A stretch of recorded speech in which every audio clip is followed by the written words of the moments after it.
கூத்து மேல ராசாவுக்கு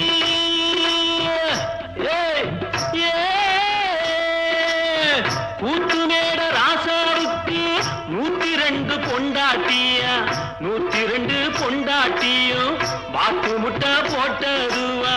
பட்டத்து ராணி அதுல 18 பேரு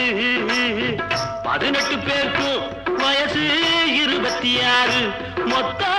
26 சின்ன குட்டிகளின் மேலானை உண்டு சட்டிகளின் மேலானை இது வள்ளுவனி நேட்டில் உண்டு பரம்பரை பாட்டில் உண்டு கதையில்ல மகராசி ஆட்டுக்குட்டி முட்டையிட்டு கோழிக்குட்டி வந்ததுன்னு யானை குஞ்சி சொல்ல கேட்டு பூனை குஞ்சி சொன்னதுண்டு கதையில்ல சாமி இப்போ காணுது பூமி இது மட்டும்தானா இன்னும் இருக்குது சாமி